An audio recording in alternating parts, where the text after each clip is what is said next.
अहान रायजादा, ऐसा वजनदार नाम मानो इंडिया की टॉप बिजनेसमैन फैमिलीज में से किसी एक का वारिस हो। मगर हम जिस अहान रायजादा की बात कर रहे हैं उसके कतरे कतरे से बेबसी झांक रही है। अहान एक करोड़पति बिजनेस फैमिली का दामाद तो जरूर है, मगर उसकी हालत पर घर के नौकर भी कहते हैं, कुछ पैसे चाहिए तो बता देना, तुम्हारी गरीबी देखी नहीं जाती। कहने को तो अहान जैसी रिच फैमिली के दामाद सड़कों पर महंगी कार दौड़ाते थे, महंगे क्लब्स में जाते थे, मगर अहान की लाइफ में 3 चीजें आम थी। पहली चीज बेइज्जती, दूसरी चीज बहुत बेइज्जती और तीसरी चीज बहुत से भी ऊपर वाली बेइज्जती। और हाँ, कभी कभी वो किसी रईस को जब अपनी बीवी को एक महंगे होटल में खाना खिलाते देखता था तो वो खुद से कहता था, एक दिन अपना भी टाइम आएगा जब मैं महंगे सूट में ऐसी किसी महंगे होटल में अपनी बीवी शनाया को टशन के साथ खाना खिलाऊंगा। जब वो मेरे सीने से लग के एक रोमांटिक डुएट में मेरे साथ रोमांटिक कैंडल लाइट डांस करेगी ना तो वहां बैठे सारे रईसजादों के सीने पर सांप लौटेंगे।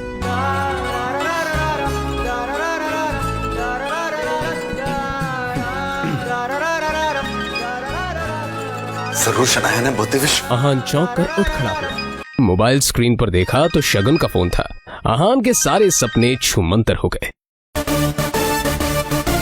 शगुन अहान की बीवी शनाया की कजिन थी जो हमेशा ही अहान को नीचा दिखाने की कोशिश करती थी। मोबाइल की तरफ देखकर अहान ने बुरा सा मुंह बनाया और फिर कुछ सोचकर फोन उठा लिया। मेरे प्यारे जीजा जी, फोन नहीं उठाते आप?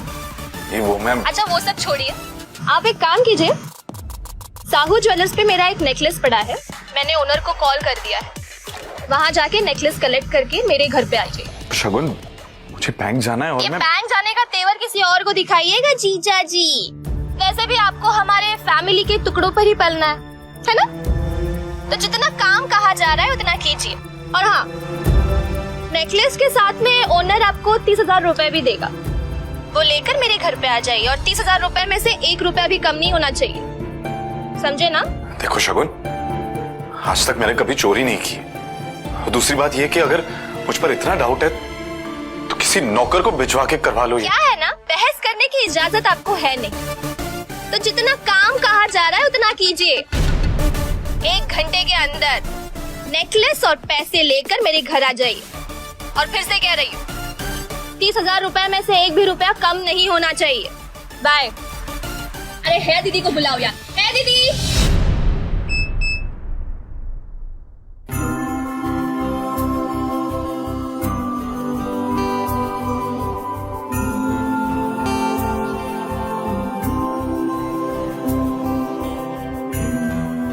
जल्द ही अहान फ्रेश होकर बाथरूम से बाहर आया और जल्दबाजी में अपनी अलमारी की तरफ बढ़ा जिसमें 2 जोड़ी पुराने कपड़े रखे थे। उनमें से जो सबसे साफ कपड़ा था अहान ने उसे पहनने के लिए चुना।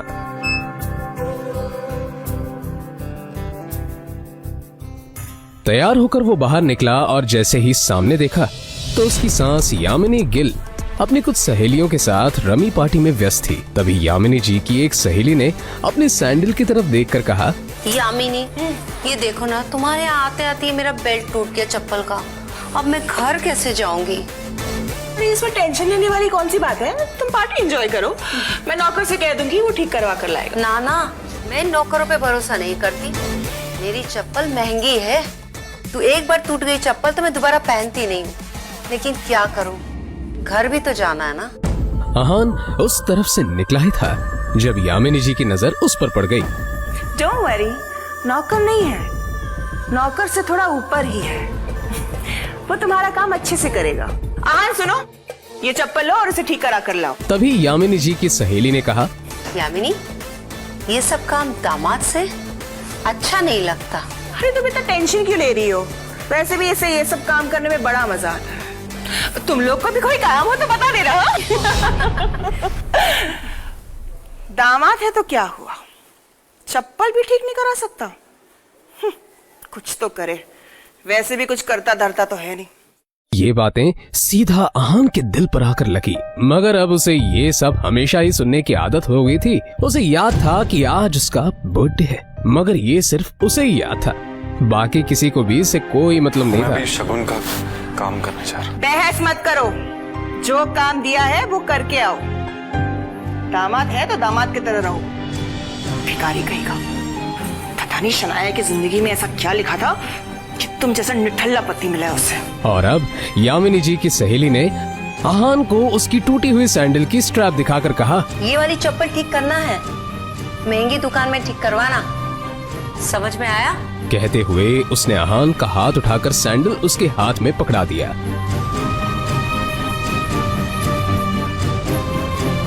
ना चाहते हुए भी आहान को यह काम करना ही पड़ रहा था।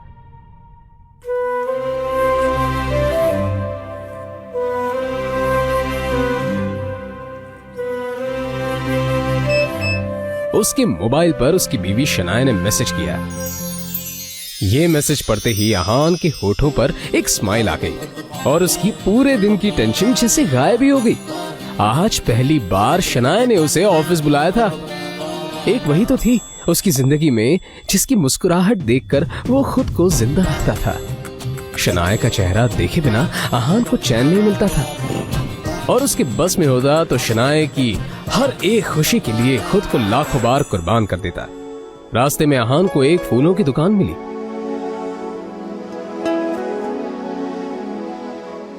और अपना पर्स निकालकर देखने लगा। उसमें सिर्फ 500 का एक नोट पड़ा हुआ था। जैसे ही आहान वापस मुड़ा तो उसे शगुन का काम और अपनी सास के दिए हुए काम याद आ गए। उसने एक नजर घूर कर उस सैंडल की तरफ देखा और कहा, माफ करना आंटीज और सासू माँ, आप लोगों को सादर प्रणाम। पर शनाया से बढ़कर मेरे लिए और कुछ नहीं है। थोड़ी सी डांट सुन लेंगे आपसे। और फिर उस पैसे से आहान ने शनाया के लिए फूलों का वो बुके ले लिया। आज वो पहली बार गिल कंस्ट्रक्शन के ऑफिस जा रहा था, जो कंपनी गिल खानदान की थी। ये सोचकर आज वो फूला नहीं समा रहा था कि वहां उसका अच्छे से स्वागत होगा, कि तभी सामने से आने वाले एक आदमी से आहान टकरा गया। उसका नाम देव मल्होत्रा था। यू इडियट, दिखाई नहीं देता तुम्हें? पता नहीं कहां से मुंह उठाकर चले आते हैं। इस ऑफिस में तुम्हारी खड़े होने की भी औकात नहीं, और ऐसे टहर रहे हैं जैसे तुम्हारी खाले जी का घर है। कौन हो तुम? शायद देव मल्होत्रा ने भी उसके बदरंग कपड़ों से उसे नौकर या ऑफिस बॉय ही समझ लिया था। मल्होत्रा ने एक नजर नीचे पड़े बुके की तरफ देखा और फिर उसे अपने पैरों तले कुचल के बाहर निकल गया। आहान ने अपना सर झुकाए बस उस बुके की तरफ देखा। उधर शनाया अंदर से ये नजारा देख रही थी। तभी आहान की नजर शनाया पर पड़ी तो एक पल के लिए वो अपनी बेइज्जती भूल गया और वो शनाया के केबिन में दाखिल हो गया। वो शनाया की तरफ बढ़ा। अब जाने भी तो शनाया, जो हुआ मेरे साथ वो हुआ, और तुम इतना टेंशन क्यों ले रही हो? जो बात गई वो बात गई। तभी शनाया चीखते हुए बोली, दूर हटिए आप मुझसे, दूर हटिए। आप चले क्यों नहीं जाते मेरी जिंदगी से? नर्क बना रखी है मेरी जिंदगी। आहान को एकदम से झटका सा लगा। वो खुले मुंह से शनाया की तरफ देखता रह गया। तभी शनाया आगे बोली, पता नहीं कौन से बाबू की सजा मिल रही है मुझे। नहीं, आप चाहते क्या? पापा ने हम दोनों की शादी जबरदस्ती करवाई थी, वरना आप तो कभी मेरे लायक थे ही नहीं। और आज भी आपको पति कहते हुए मुझे शर्म आती। अरे आज तो ड्राइवर नहीं था इसलिए आपको बुला लिया, पर मुझे क्या पता कि मेरा पति इस काम के भी लायक नहीं है। यहां आकर आपने मेरे सबसे पुराने क्लाइंट मिस्टर मल्होत्रा को नाराज कर दिया है। अब कैसे होगा काम मेरा? आंखों में आंसू लिए शनाया ने आगे कहा, मैं जहां पर भी जाती हूँ आप मुझे बेइज्जती के सिवा और कुछ नहीं दे सकते। सिर्फ एक बदनुमा दाग बनकर रह गए आप मेरी जिंदगी पर। इतना कहकर शनाया केबिन के बाहर निकल आई। तभी रास्ते में पड़े बुके की तरफ देखकर शनाया ने कहा, क्या है ये सब? क्या गंदगी फैला रखी है यहाँ पर? फेंको इसे डस्टबिन में। फूल को अपने पैरों से कुचलते हुए आगे बढ़ गई।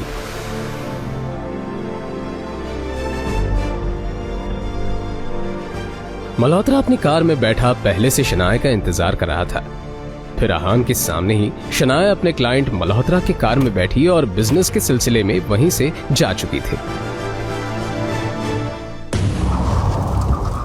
तभी आहान के सामने काली रंग की कार आकर रुकी, जिसमें से एक अधेड़ उम्र का शख्स बाहर निकला। आहान उसे देखते ही चौंक गया, क्योंकि उसकी यहाँ आने की उम्मीद आहान को बिल्कुल नहीं थी। वो आदमी आहान के सामने आकर बोला, यंग मास्टर, एशिया की सबसे अमीर कंपनी और रायजादा ग्रुप के अरबों रुपए का बिजनेस एम्पायर आपका इंतजार कर रहा है। वक्त आ गया है कि आप आकर अपना बिजनेस संभालें। आखिर कौन है ये आदमी? आहान के साथ शनाया के इस बर्ताव का कारण क्या है? क्या है आहान की कहानी? जानने के लिए बने रहिए इस कहानी के साथ, सिर्फ और सिर्फ पॉकेट FM ऐप पर।